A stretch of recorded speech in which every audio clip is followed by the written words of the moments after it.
We're now being joined by Professor David Dunn, Professor of International Politics in the Department of Political Science at the University of Birmingham, and he's joining us live from England.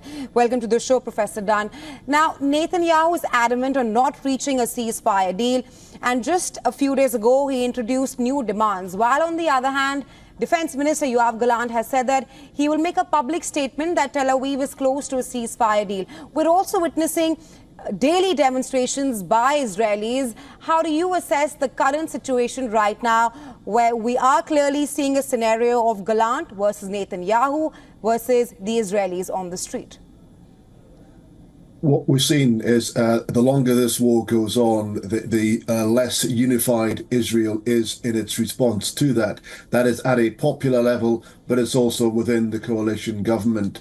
And that is motivated by a deep suspicion of Netanyahu as to what his motivations are for his increasingly hard-line position towards Hamas. Now, as far as Netanyahu is concerned, he says that more military pressure will release the hostages, will kill all the Hamas fighters, but many people suspect that Netanyahu is prolonging the war in order to save his own position, because he personally is deeply unpopular in the country, and of course he faces criminal charges were he to cease to be Prime Minister over a variety of alleged crimes. So there is a degree to which trust and in Netanyahu is diminishing, and suspicion that actually he is pursuing the war for his own purposes are part of this. But the end of the war is we're really at that phase in some respects,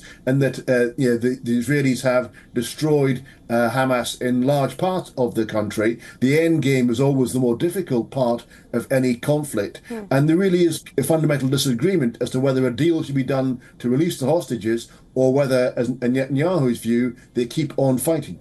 Right. Professor Dunn, you do speak of how Israel will be less unified if the war continues, and you also touched upon the motivations of the Israeli Prime Minister to prolong the war. Just to follow up on that, the Israeli Defense Minister Yoav Gallant has said that the conditions have ripened for a ceasefire deal.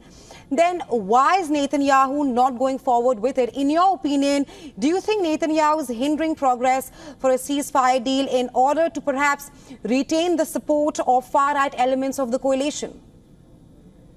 Yes, the Israeli politics is and the government is a very broad coalition, but increasingly Israeli politics relies on extreme right-wing elements to keep those together. And they are very much how Netanyahu has come back to power as Prime Minister, by relying on those elements. And therefore, he feels the need to actually appease those elements within his war cabinet in order to keep that coalition together. And for his critics, he is more interested in keeping himself in power and the coalition together, rather than necessarily doing what's best in the national interest in terms of actually bringing the war to an end.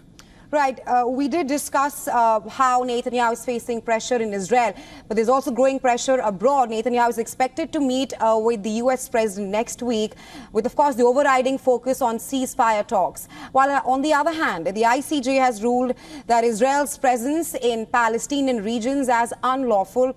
In your opinion, how do you see all of this alienating Netanyahu diplomatically when it comes to ceasefire talks? Well, he certainly is a very controversial figure. Indeed, there are even reports in the US press that Biden is reluctant to stand down or announce that he's standing down in the coming presidential election, because he doesn't want to actually appear weak before he meets Netanyahu in Washington next week.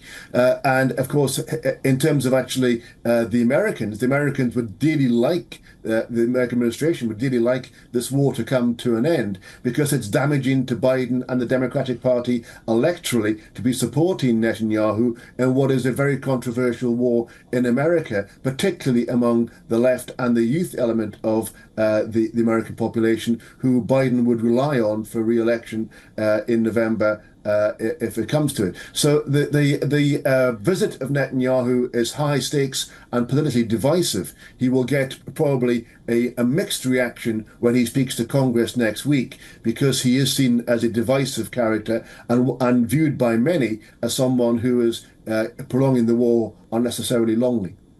My last question to Professor Dunn. Let's also talk about the ICJ ruling. Do you see that ruling as a turning point in the ongoing war, and how perhaps will it impact Netanyahu's plan going forward? Well, what Israel has said is that actually we can't be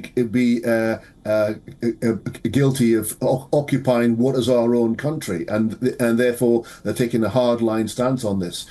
Israel and indeed America are not part of the ICJ, and therefore they're happy to ignore it. But international opinion more broadly is very condemnatory of Israel. The British Foreign Secretary of the new Labour government, David Lammy, went to Israel last week and called for an immediate ceasefire.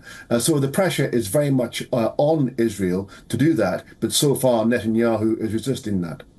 Right. Thank you so much, Professor Dunn, for joining us on the show with your insights on this. Thank you.